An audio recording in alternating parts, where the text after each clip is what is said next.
So we'll begin with the line, "Forms he descried, our mortal eyes see not."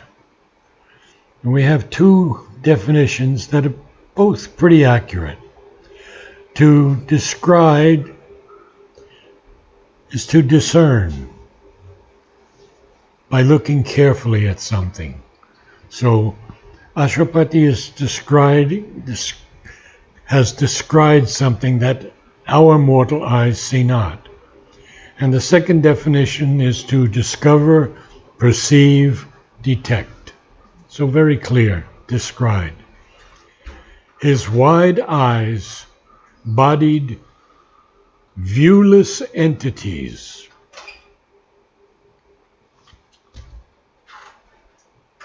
He saw the cosmic forces at their work and felt the occult impulse behind man's will.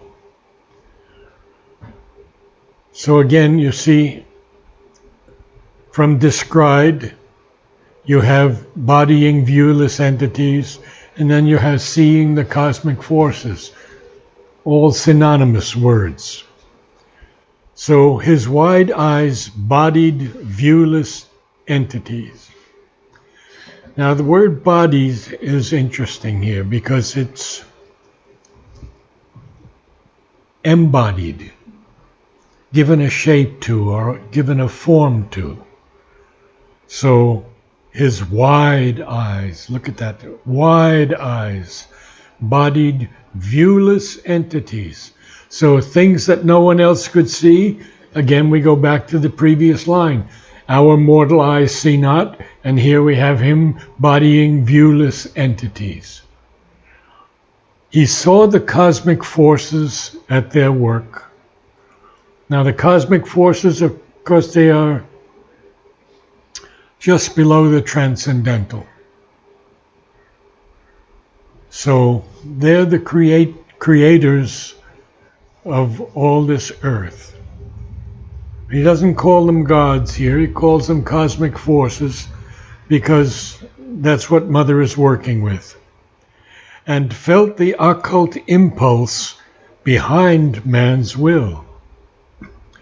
Time's secrets were to him an oft-read book.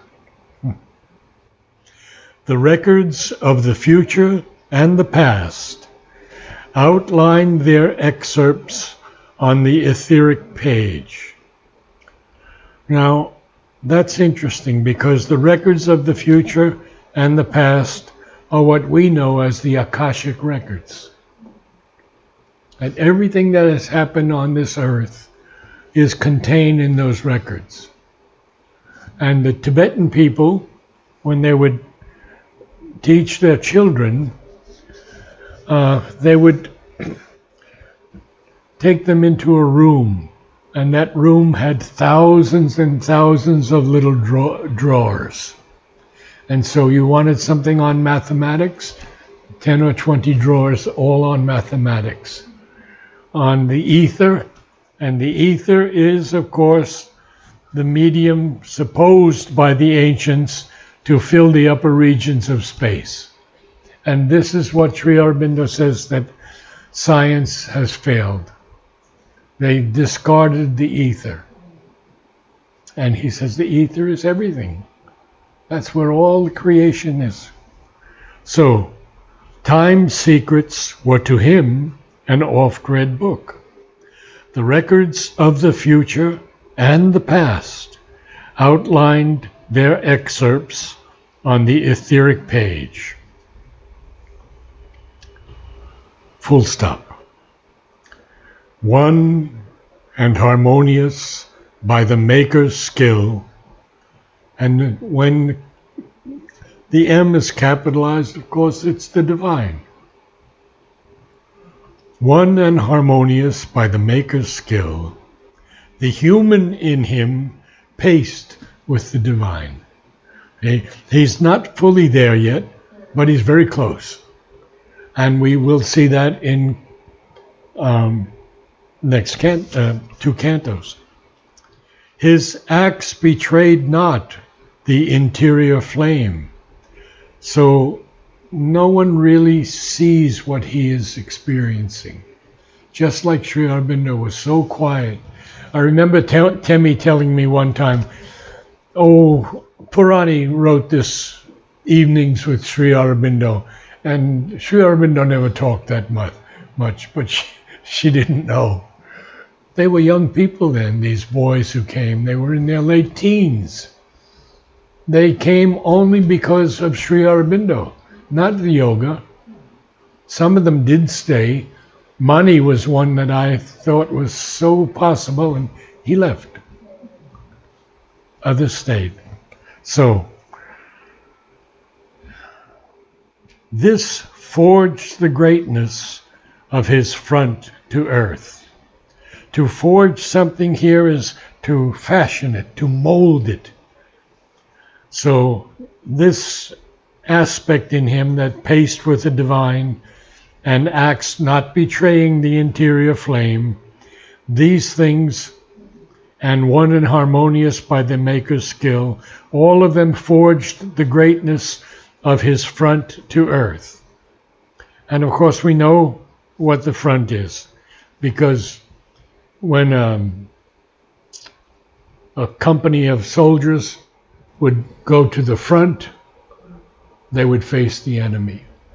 So this forged is not what we understand by a forge and a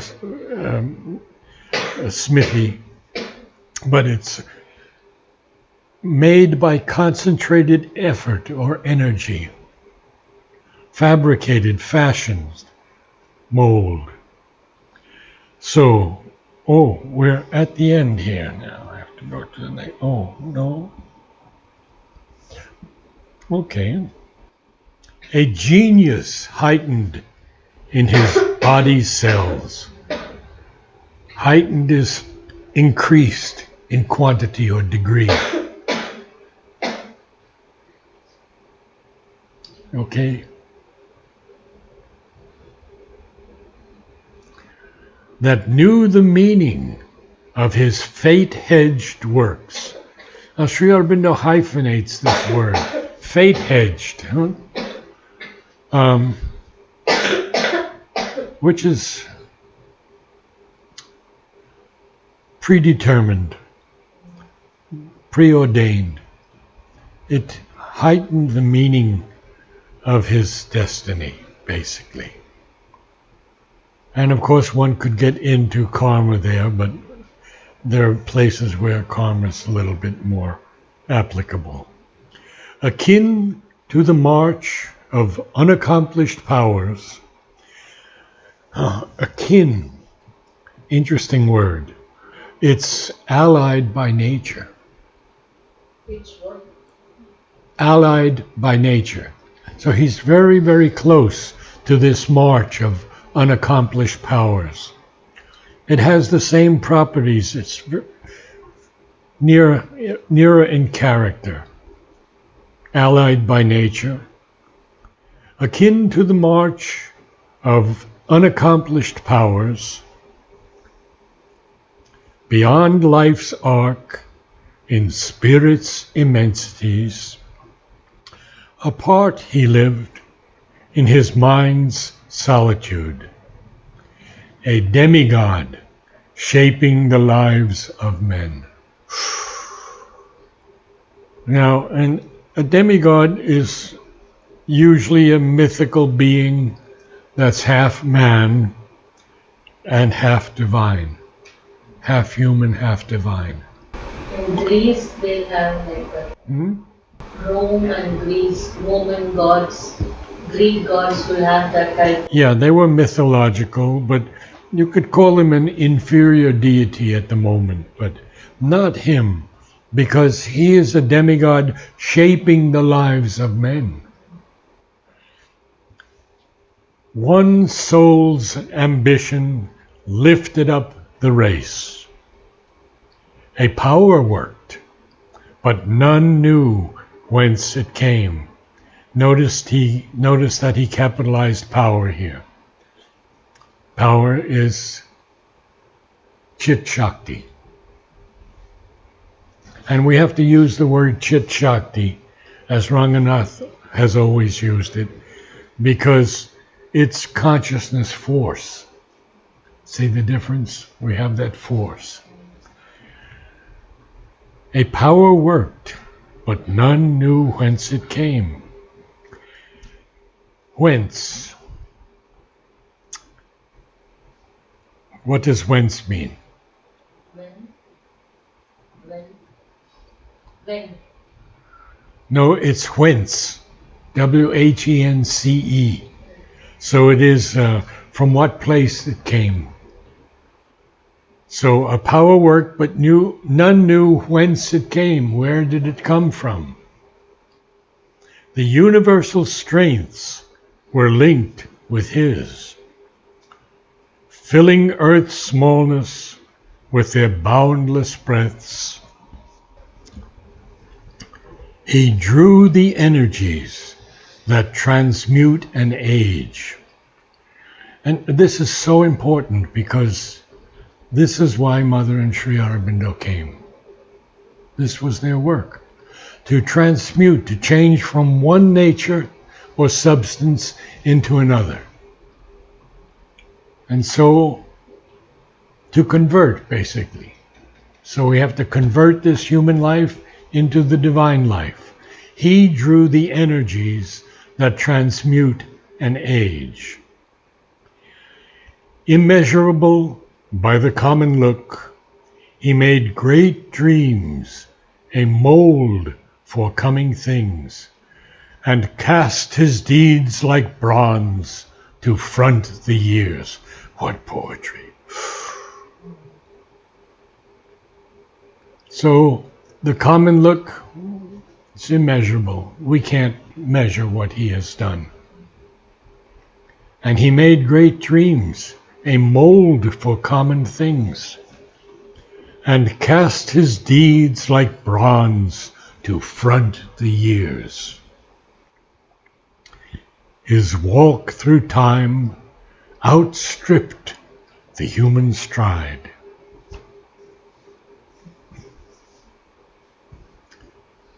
Lonely his days, and splendid like the sun's. What a great ending, that one line that ends the canto. Lonely his days. And they were lonely. You know, when he was into his intensive work on bringing down the supermind, he didn't see anyone. Even Dilip Kumar Roy, he wouldn't see at the end. When Dilip wanted to leave, Sri Aurobindo wrote him a letter. I have loved you like a son and brother. Oh. Still he left. But Mother said when he sang, she saw Krishna. When he sang, she saw Krishna. Oh. So, we will go now to the next 46, I guess. Here we are. This extraordinary canto, The Secret Knowledge, Book 1, Canto 4, begins with one line about Sri Aurobindo, Ashwapati, and the rest is about us for a long time. On a height he stood that looked towards greater heights. Our early approaches to the infinite are sunrise splendors on a marvelous verge, while lingers yet unseen the glorious sun. What now we see is a shadow of what must come. The earth's uplook to a remote unknown is a preface only of the epic climb of human soul from its flat earthly state to the discovery of a greater self and the far gleam of an eternal light. These lines are so perfect. So Ashwapati, Sri Aurobindo, is on a height. He's standing on that height, and he's looking towards greater heights even. Because now he's looking towards the supermind. But we don't know that yet. We'll get that next canto. So then he speaks about us and our early approaches to the infinite. And what are they? They're sunrise splendors, just the splendor of the sunrise on a marvelous verge, marvelous edge. But the glorious sun lingers yet unseen. And therefore what now we see is a shadow of what must come. Now he speaks of the earth, the earth's uplook to a remote unknown, and notice the capitalization of unknown. Again, it's the divine. Is a preface. We know what a preface is, huh? It's something that explains the scope of something. Is a preface only of the epic climb of what? Of human soul from its flat earthly state to the discovery of a greater self and the far gleam of an eternal light. And he capitalizes light. And I've been through light so many times with you, so we'll pass on that now, because he has so much to tell us here. This world is a beginning and a base. A base of what? Where life and mind erect their structured dreams. Interesting. Life and mind both capitalized because they are the key to our evolving even higher. Erect their structured dreams.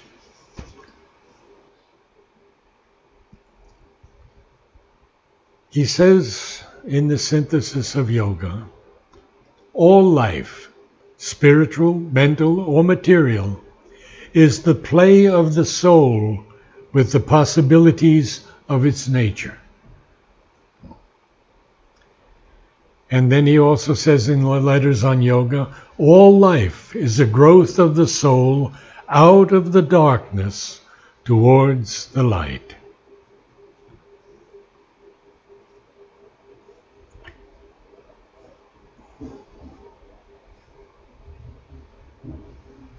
An unborn power must build reality.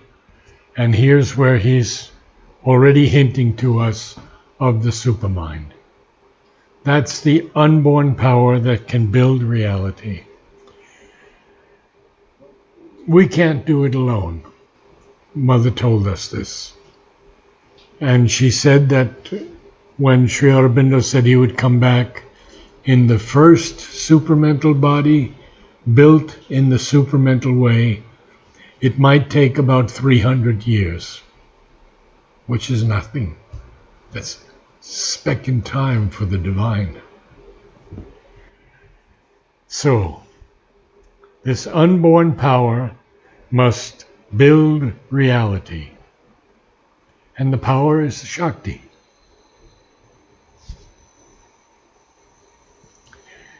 Back to us again. A death-bound littleness is not all we are. Immortal, our forgotten vastnesses await discovery in our summit selves. You see, poetically, when you make these lines, which are so much higher than prose, so he puts the word immortal first. Immortal, our forgotten vastnesses await discovery. Where? In our summit selves, in our highest self. Now we have akin again. Akin is allied by nature again. Near in character. Akin to the ineffable secrecy. Wow. Mystic. Eternal. In unrealized time. Unmeasured breadths and depths of being are ours. Why are they ours? Because we're the divine, only hiding behind these veils. So unmeasured breadths, widths, and depths of being are ours. Akin to the ineffable secrecy, mystic, eternal in unrealized time, neighbors of heaven are nature's altitudes. So, at the highest point of nature, she's very close to the supernal world, the heavenly worlds. Very close.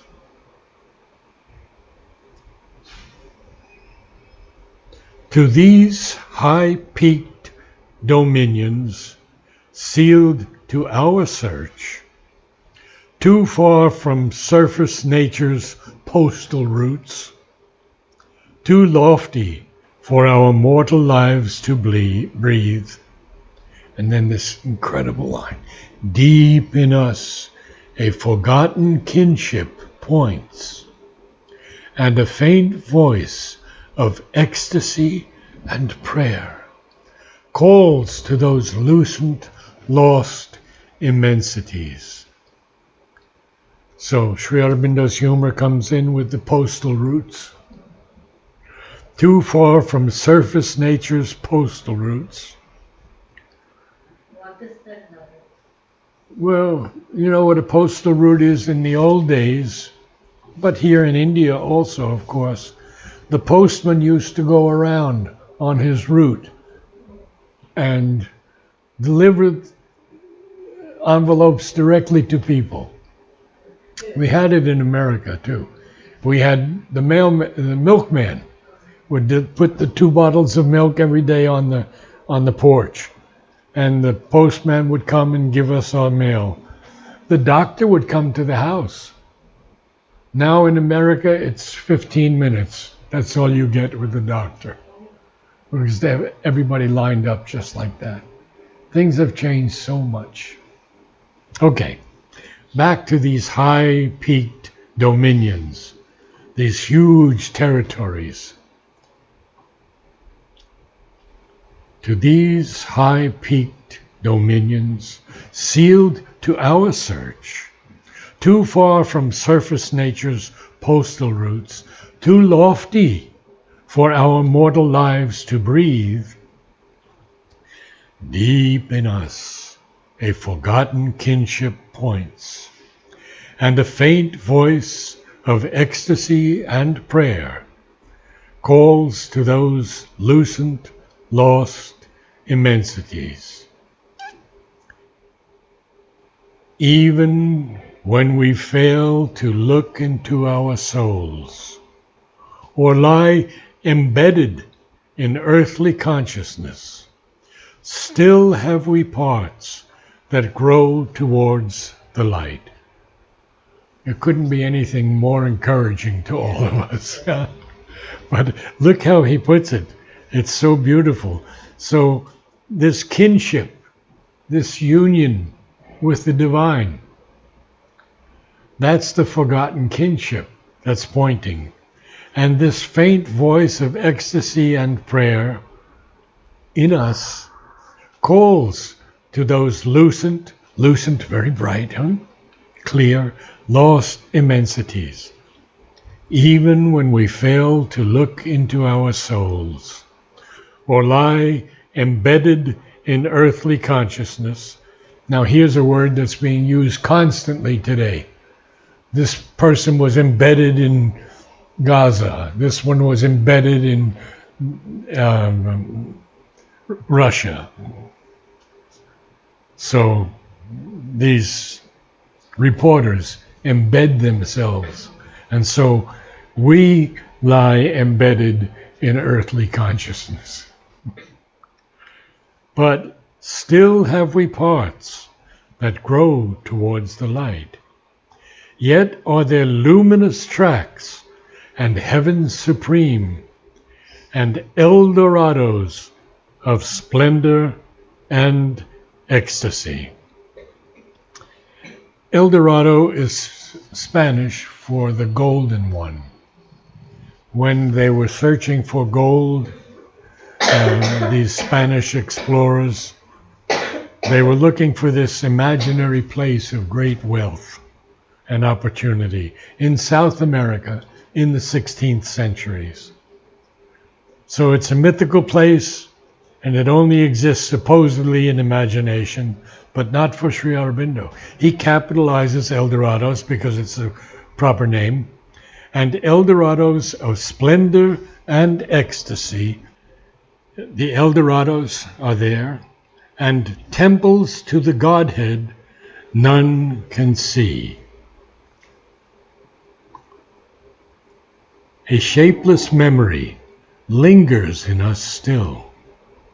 Interesting, huh? Lingers. When we linger, we just fool around. We're just nowhere. The shapeless memory lingers in us still. And sometimes, when our sight is turned within, earth's ignorant veil is lifted from our eyes. There is a short, miraculous escape. This narrow fringe, we know what a fringe is. It's usually on the edge of a cloth, right? And here it's a fringe, a border, an outer edge or a margin. Clamped, experienced, restricted, repressed, tightened down, restrained. We leave behind, meted to us as life. Now, something that's distributed to us or allotted to us is meted. It's from the French. What is meted? Meted means allotted to us. Allotted. Yeah, or even distributed sometimes to us. Given to us, I would say, is very simple. Our little walks, our insufficient reach. Our souls can visit in great lonely hours still regions of imperishable light, all-seeing eagle peaks of silent power. Notice how Sri Aurobindo hyphenates both of those words, all-seeing and eagle peaks, making them one word. And moon flame oceans of swift, fathomless bliss, and calm immensities of spirit space. Tell you this canto is something else, and I've run out of time. Okay, so we'll go into the unfolding process of the self next week. And what is he going to tell us about that? Then we're going to get into a section where Sri Aurobindo speaks. Well, he gives us the longest symbol ever written in any language of a sailor. This is the sailor on the flow of time. And he will have symbol after symbol after symbol. And you're in this ocean of experience from Sri Aurobindo. There's nothing like it. It's pages long. Pages. Okay. There was a picture where Sri Aurobindo stands in a boat. Is that what it means, Savitri? There is a painting where Sri Aurobindo Yeah. in the boat. Yeah. No, he has written poems about the boat in his lyric poems. So And maybe the sailor. Yeah. He mentions that. No, man is the sailor. We are the sailor on the flow of time. Okay. You had a question, Geeta? I have two questions. Yeah. One is there's light still have the parts that go towards the light. Yes. Uh, Psychic being. okay. And a shapeless memory lingers in us still. Yeah. That shapeless memory is because we came from the divine. He The formed us. memory of the divine. Yes. Yes. And we came down here, and now it doesn't have a shape anymore. That's a shapeless memory now. But it lingers in us. It's still hanging around. Sure. Okay. That's what I wanted to make sure You got it. that it is hanging. Wonderful.